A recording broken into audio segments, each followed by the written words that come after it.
வணக்கம். இன்னைக்கு ஒரு குட்டி கதை சொல்ல வந்திருக்கிறேன். இந்த குட்டி கதையில ஒரு கணவன் மனைவி இருந்தாங்களாம்.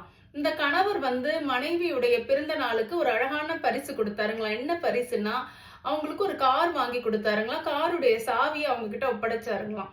அந்த அம்மாக்கு அவ்வளவு சந்தோஷமா, நான் கார் ஓட்ட கத்துக்கிட்ட உடனே கார் வாங்கி கொடுத்துட்டீங்களே அப்படின்னு சொல்லிட்டு ரொம்ப சந்தோஷமானாங்களாம்.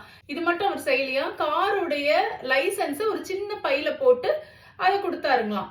அத பார்த்த உடனே அந்த அம்மாக்கு ரொம்ப சந்தோஷமாயிடுச்சாம். மனைவிய கணவன் இன்னொரு விஷயத்திலயும் ஆச்சரியப்படுத்துறாருங்களாம். என்ன சொன்னார்னா, நீ லாங் டிரைவ் போயிட்டு வா, நான் 2 குழந்தைங்களையும் பத்திரமா பாத்துக்கிறேன்ட்டு அந்த லைசன்ஸ் பையும் கையில கொடுத்து அமிச்சாருங்களாம். மனைவிக்கு அவ்வளவு சந்தோஷமா, அவங்க லாங் டிரைவ் போயிட்டே இருந்தாங்களாம். திடீர்னு ஒரு பிளாட்ஃபார்ம்ல போய் மோதிட்டாங்களாம். அவங்க மோதினோன்னு காருடைய முன்பாகம் கொஞ்சம் நசுங்கி ஆக்சிடென்ட் ஆயிடுச்சு. அந்த லைட்ஸ் எல்லாம் உடஞ்சிருச்சுங்களாம். உடனே போலீஸ் வந்தாச்சாம். போலீஸ் என்ன கேக்குறாங்க, உன்னுடைய லைசன்ஸ் எங்க எடு அப்படின்னு கேக்குறாங்களாம். இந்த அம்மா அழுதுகிட்டே பதட்டத்தோட அந்த லைசன்ஸ் எடுத்து அந்த டிராபிக் போலீஸ் கிட்ட காட்டினாங்களாம்.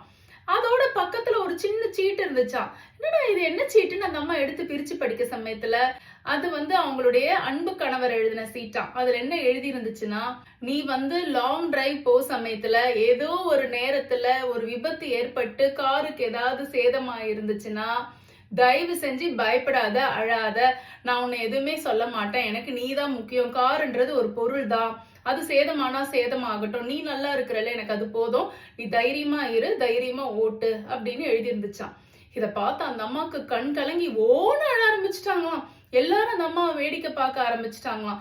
அந்த அம்மாவுடைய அன்பு அழுகையா அந்த நேரத்துல வெளியே வந்திருக்கு.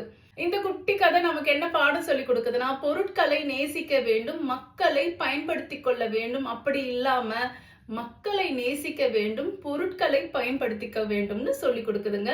இந்த உலகத்திலேயே பெரும் மதிப்புள்ள பொருட்கள்னா தங்கம், வெள்ளி, பிளாட்டினம், டைமண்ட், அதே மாதிரி சொத்து, அழகு, கல்வி, ஞானம், இப்படி சொல்லிக்கிட்டே போகலாங்க.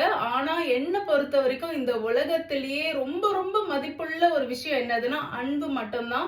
ஒருத்தவங்க நம்ம மேல உண்மையான அன்பு வச்சிருக்கிறாங்கன்னு நமக்கு தெரிஞ்சிருச்சுன்னா, அந்த அன்பு வச்சே இந்த உலகத்தையே நம்ம ஜெயிச்சு காட்டிடலாங்க. நான் இதை முழுமையா நம்புறேன். இந்த குட்டி கதை உங்க எல்லாருக்கும் பிடிச்சிருக்கோம்னு நினைக்கிறேன். அடுத்த குட்டி கதையில உங்களை சந்திக்கிறேன். நன்றி, வணக்கம்.